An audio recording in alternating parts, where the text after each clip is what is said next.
Hello बच्चों, आप सभी को टैलेंट इंस्टीट्यूट में स्वागत है। डी सोल का important notes, BA programme, B N S third semester, second year, education.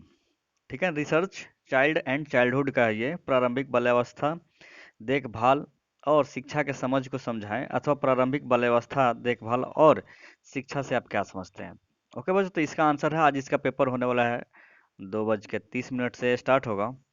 तो जो भी बच्चे हैं, अगर उनको अगर टाइम मिलता है तो 2:30 से पहले अगर क्वेश्चन आ जाता है तो मेल पे हमारे मेल कर देंगे।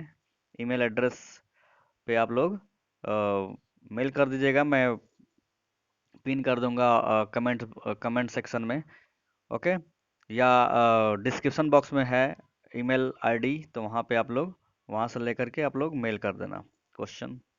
ओके, अगर मेरे मेरे पास टाइम मिलेगा तो उसको देख लूँगा। ओके, तो चलिए। और जो भी बच्चे अभी तक सब्सक्राइब नहीं किए हैं चैनल को, और जल्दी से जल्दी सब्सक्राइब कर लो, वीडियो को ज़्यादा से ज़्यादा शेयर करें अपने दोस्तों में, ताकि कोई भी दोस्त आपके नहीं छूट पाए और सभी लोग अच्छे से पेपर दें। ओके, तो वीडियो तो ज़रूर शेयर करिएगा अपने दोस्तों में। और मन करे आप लोगों को अच्छा लगे तो लाइक्स भी कर दीजिएगा वीडियो को। ठीक है ना, अच्छा लगे तभी। बहुत लोग कंजूसी दिखाते हैं लाइक्स करने में, तो ऐसे मत करिए, क्योंकि अच्छा लगता है लाइक्स मिलता है तो। चलिए, इसका आंसर हम लोग देखते हैं। तो बच्चों, ये रहा क्वेश्चन। प्रारंभिक बाल्यावस्था देखभाल और शिक्षा के समझ को समझाइए, अथवा प्रारंभिक बाल्यावस्था देखभाल और शिक्षा से आप क्या समझते हैं। तो देखिए क्या है आंसर इसका। देखिए, बच्चे के विद्यालय जाने से पूर्व ही उनका शिक्षा आरंभ हो जाती है। ठीक है, बच्चा विद्यालय नहीं जाता है तभी से उसका शिक्षा क्या हो जाती है, आरंभ हो जाती है।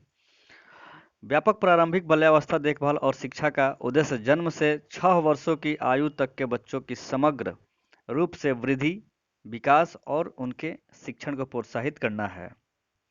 देखभाल का अर्थ है बच्चों के लिए एक देखरेख पूर्ण और सुरक्षित परिवेश उपलब्ध कराते हुए उसके स्वस्थ, साफ सफाई और पोषण पर ध्यान देना।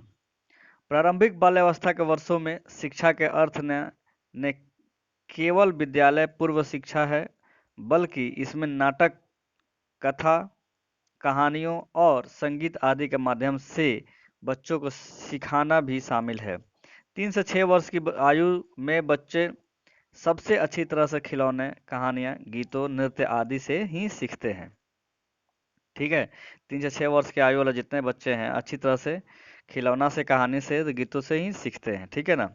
अच्छी प्रारंभिक बाल्यावस्था देखभाल और शिक्षा बच्चों को विद्यालय के परिवेश में स्वयं को ढालने में सहायता करती है व उनके द्वारा विद्यालय में बेहतर शिक्षा अर्जित करना सुनिश्चित करता है।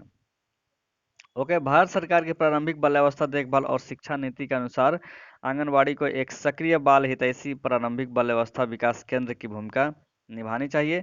अध्याय अच्छा, अध्याय 3 में हमने आंगनबाड़ी की इस भूमिका के बारे में जाना है। इसे विशेष रूप से गरीब व साधनहीन परिवार के बच्चों और लड़कियों के नामांकन पर बल देना चाहिए। साथ ही सुनिश्चित करना चाहिए कि वे अपना शिक्षा पूरी करें। आंगनबाड़ी को प्रत्येक माह एक नियत दिन पर प्रारंभिक बाल्यावस्था और देखभाल दिवस मनाना चाहिए, जिसमें समुदाय के सदस्यों और अभिभावकों को भी शामिल किया जाना चाहिए। प्रारंभिक बाल्यावस्था देखभाल और शिक्षा उपलब्ध करवाने वाले कुछ अन्य कार्यक्रम हैं। प्रारंभिक बाल्यावस्था देखभाल और शिक्षा उपलब्ध करवाने वाले स्वयंसेवी संस्थाओं को सहायता। सरकारी अनुदान से स्वयंसेवी संस्थाओं द्वारा चलाए जा रहे बालवाड़ी, डे केयर सेंटर, सरकारी व गैर सरकारी संस्थाओं द्वारा चलाए जा रहे हैं प्राथमिकी विद्यालय। निर्धन परिवार की माताएं अपने परिवार की अल्प आय में योगदान देने में समर्थ नहीं हो पाती, क्योंकि उनके अनेक को उनमें से अनेक को अपने छोटे बच्चे को की घर पर रहकर देखभाल करनी होती है। यदि माता कम काम पर चली जाती है तो छोटे बच्चों को संभालने की जिम्मेदारी उनके बड़े भाई बहनों पर आ जाती है, जिसके कारण वे विद्यालय को छोड़ने पर विवश हो जाते हैं। प्रारंभिक शिक्षा देखिए, प्रारंभिक शिक्षा का अर्थ है विद्यालय में कक्षा 1 से 8 तक दी जाने वाली शिक्षा। प्रारंभिक शिक्षा जो होती है 1 से लेकर 8 तक दी जाने वाली शिक्षा होती है। किसी भी बच्चे का विकास उसके द्वारा प्राप्त की गई प्रारंभिक शिक्षा से काफ़ी हद तक जुड़ा रहता है। शिक्षा का अधिकतर अधिनियम 6 से 14 वर्ष के सभी बच्चों के लिए निःशुल्क और अनिवार्य शिक्षा का प्रावधान करता है, अर्थात समस्त बालक और बालिकाओं का नामांकन विद्यालय में किया जाना चाहिए तथा उन्हें नियमित रूप से विद्यालय जाना चाहिए। अब देखिए, विद्यालय को एक यह सुनिश्चित करना चाहिए कि शिक्षा पाने योग्य सभी बच्चे उनकी आयु के अनुरूप कक्षा में बिठाना चाहिए और अध्यापक को यह ध्यान देना चाहिए कि बच्चे को इसमें पहले की शिक्षा भी दी जाए। प्रायः लड़कियां अथवा निर्धन और पिछड़े परिवार के बच्चे हैं या तो विद्यालय में भर्ती ही नहीं कराए जाते हैं अथवा वे शिक्षा बीच में ही छोड़ ही देते हैं। बालिकाओं को विद्यालय भेजने के लिए उनके अभिभावकों को प्रोत्साहित किए जाना जाना तथा साथ ही उन्हें आवश्यक सहायता भी प्रदान किए जाना की आवश्यकता है ताकि वे विद्यालय की शिक्षा पूरी कर लें। कुछ शारीरिक अथवा मानसिक असमानताएं रखने वाले अथवा शिक्षण संबंधी असमर्थता वाले बच्चों की अपने विकास के लिए विशेष आवश्यकता होती है। ऐसे बच्चों में वे आते हैं जो दृष्टिहीन है, बाधिर है, शारीरिक रूप से, मानसिक रूप से विकलांग है अथवा जिनकी शिक्षा संबंधी असमर्थताएं हैं। प्रायः ऐसे बच्चों को परिवार द्वारा छोड़ दिया जाता है। प्रायः विशेष आवश्यकता वाले बच्चों के परिवार और समाज के उपयोगी या मूल्यवान सदस्य नहीं माना जाता। अन्य बच्चे उनके साथ खेलना पसंद नहीं करते, यहाँ तक कि वे इन बच्चों को मजाक उड़ाते हैं और प्रायः विशेष आवश्यकता वाले बच्चों के उनके परिवार द्वारा परित्याग किए जाते हैं। विशेष आवश्यकता वाले बच्चों के प्रति संवेदनशीलता रखने तथा एक बेहतर जीवन जीने में उनकी सहायता करने की आवश्यकता है। राष्ट्रीय बाल व्यवस्था कार्यक्रम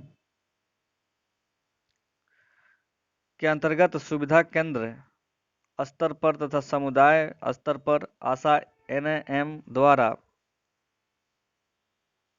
विशेष आवश्यकता वाले बच्चों की पहचान की जा सकती है।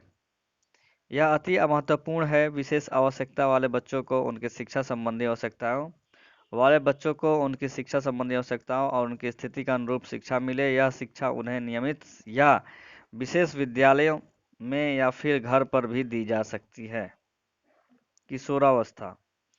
किशोरावस्था बाल्यावस्था के बाद तथा वयस्कता से पहले की अवधि है तथा सामान्यतः यह 10 से 18-19 वर्ष तक आयु की होती है। किशोरावस्था के दौरान शरीर का तेजी से विकास होता है तथा बच्चों में अनेक सामाजिक और मनोवैज्ञानिक परिवर्तन आते हैं जिनमें यौन परिपक्वता और चिंतन योग्यता भी शामिल होती है। किशोर को ना तो बच्चा समझा जाता है और ना ही वयस्क। प्रायः उनमें अपने शारीरिक विकास तथा आयु से जुड़ी आवश्यकताओं से संबंधित महत्वपूर्ण पहलुओं, विशेष रूप से यौन और प्रजनन संबंधी पहलुओं के बारे में जानकारी नहीं मिल पाती। किशोर के सामने पेश आने जाने वाले चुनौतियां में शामिल है विद्यालय छोड़ देना, बाल विवाह, अवांछित गर्भधारण, कुपोषण, निर्धनता, परिवार का दबाव, नशे की लत, किशोर के प्रति अपराध जैसे उनका अवैध व्यापार, नशीले पदार्थ की लत, असुरक्षित यौन संबंध आदि। भारत में लड़कों की तुलना में लड़कियों की शिक्षा पर कम ध्यान दिया जाता है। शीघ्र विवाह तथा बच्चे हो जाने से उनकी भूमिकाओं में परिवर्तन आ जाता है तथा उनके घरेलू हिंसा का शिकार बनने की संभावनाएं अधिक होती है। बच्चों के विकास की आयु में स्वस्थ और पोषण में सुधार करने के लिए ग्राम पंचायत द्वारा निम्नलिखित विशिष्ट कार्यवाही की जा सकती है। अध्यापक और ग्राम पंचायत प्रतिनिधियों में संतुलित कार्य संबंधी सुनिश्चित करने के लिए ग्राम पंचायत व शिक्षा नामक पुस्तक में इन दोनों के लिए डूज एंड डॉन्ज की सूची जा रही है।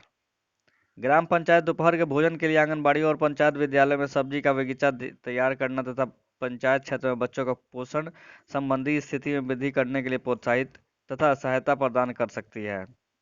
विशेष आवश्यकता वाले बच्चों सहित सब बच्चों की प्रारंभिक बाल्यावस्था देखरेख और शिक्षा में सुधार करने में ग्राम पंचायत की भूमिका निम्न हो सकती है।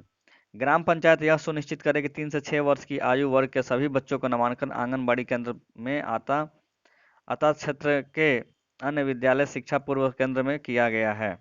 ग्राम पंचायत के गरीब पिछड़े परिवार से यह पता लगाना चाहिए कि क्या आंगनबाड़ी कार्यकर्ता, आशा और एएनएम इन क्षेत्रों के दौरा करती है और इन क्षेत्रों में बच्चों को नियमित रूप से सेवाएं प्रदान करती है। ग्राम पंचायत को विशेष आवश्यकता वाले बच्चों के परिवार को प्रेरित करना चाहिए कि वे अपने बच्चों को प्रारंभिक आंकन और तत्पश्चात पुनः मूल्यांकन के लिए लेकर आएं तथा यह भी सुनिश्चित करना चाहिए कि पढ़ाई छोड़ चुके तथा विद्यालय से बाहर हो गए विशेष आवश्यकता वाले बच्चों को उपयुक्त शिक्षण कार्यक्रम में शामिल किया जाए। ग्राम पंचायत किशोरों के लिए अपनी भूमिका का निर्वहन अनेक प्रकार से कर सकती है। ग्राम पंचायत समस्त निर्वाचन प्रतिनिधियों तथा आंगनबाड़ी विद्यालय के कर्मचारियों, ग्राम स्वास्थ्य व पोषण समिति, स्कूल प्रबंधन समिति, स्वयं सहायता समूह और एसएमसी के सदस्यों के प्रशिक्षण के लिए आशा तथा पीएचसी को प्रोत्साहित कर सकती है। ग्राम पंचायत क्षेत्र में बच्चों किशोरों के साथ कार्य करने वाले गैर सरकारी संगठनों के साथ संपर्क भी स्थापित कर सकती है तथा किशोरों को ग्राम पंचायत क्षेत्र में उपलब्ध गुणवत्तापूर्वक स्वास्थ्य सेवाओं के बारे में भी सूचित कर सकते हैं। शोध बताता है कि बच्चे के विकास, संज्ञानात्मक विकास, भावनात्मक विकास, सामान्य स्वस्थ सीखने के प्रति रुझानों में विकास, दूसरों के प्रति रुख आदि में पहल 6 वर्ष अत्यंत महत्वपूर्ण होते हैं। ये शिशुओं के बीच बड़ी बातें प्रतीत हो सकती है, पर यह वाकई में बहुत महत्वपूर्ण होती है क्योंकि वे अनेक रुझानों और अपेक्षाओं का निर्मित करती है। बच्चे पहले 6 वर्षों में जिस तरह भाषा सीखते हैं उस तरह की सरलता से वे उसे फिर कभी नहीं सीखते। यदि हम मस्तिष्क के विकास को देखें तो जिस प्रकार के स्नायुविक संबंध पहले 12 वर्षों में और निश्चित पहले 6 वर्षों में बन रहे होते हैं, फिर कभी दोहराए नहीं जाते। निर्मित होने वाले स्नायुविक संबंध की संख्या वास्तव में आपके सीखने का परिणाम दर्शाता है। इस बात को कहने का शायद यह तकनीकी ढंग न हो, पर इसे समझने का यह एक सरलीकृत तरीका है। बच्चों को मिलने वाले विविध प्रकार के अनुभवों और अनुभवों के बार बार दोहराए जाने से ही किसी बच्चों को ज़्यादा तेजी से सीखने में मदद मिलती है और इससे हमारा मतलब उसके लिए उचित समय या आयु के पहले सीखना नहीं है।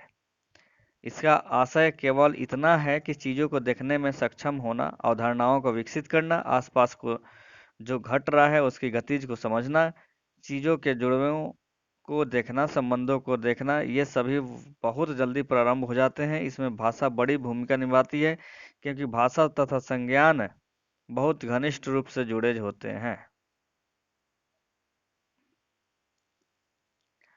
भाषा वह माध्यम है जिसके द्वारा हम अपने लिए और दूसरों के लिए संसार का निर्माण करते हैं। भाषा का सीखना जीवन में बहुत जल्दी शुरू हो जाता है, इसलिए जब वे बहुत छोटे होते हैं तभी भी बच्चों से खूब बात करना, उन्हें चीज़ों को समझाना, उनसे चर्चा करना उनके भाषा कौशल को विकसित करने में ज़बरदस्त रूप से उनकी मदद करता है। हो सकता है कि तब बच्चों ने बोलना ना सीखा हो और भाषा का मतलब बोलना हो, यह ज़रूरी भी नहीं है। सबसे पहले और सबसे ऊपर भाषा वह तरीका है जिससे हम सोचते हैं और बच्चे निरंतर सोचते रहते हैं। बोलना, पढ़ना और लिखना बाद में आते हैं, ठीक है ना। पहले सोच आ जाती है, ठीक है, उसके बाद से लिखना पढ़ना आ जाता है, ठीक है ना। तो बच्चों ये रहा आप लोग का। अगर इसमें से कुछ भी आता है शिक्षा के बारे में लिखने के लिए तो आप लोग यहाँ से लिख सकते हैं। 2 कॉपी क्वेश्चन मिलेगा तो भी नहीं लिख सकते हैं, आप लोग के पास दिमाग है। अगर इससे कोई रिलेटेड अगर क्वेश्चन आता है तो आप लोग यहाँ से लिख सकते हैं। ओके, टॉपिक अपना वो डाल दीजिएगा और ये इसमें से लिख सकते हैं जो भी क्वेश्चन होगा। ओके बच्चों, तो चलिए फिर मिलते हैं अगले वीडियो में। ओके, तब तक आप इसको पढ़िए, आज पेपर है 2:30 से। Okay, thank you so much बच्चों, और ऑल द बेस्ट बच्चों, ऑल द बेस्ट। सभी बच्चों को अच्छा से पेपर जाए। ओके, हमारा शुभकामनाएं हैं आप लोगों के साथ। Okay, thank you.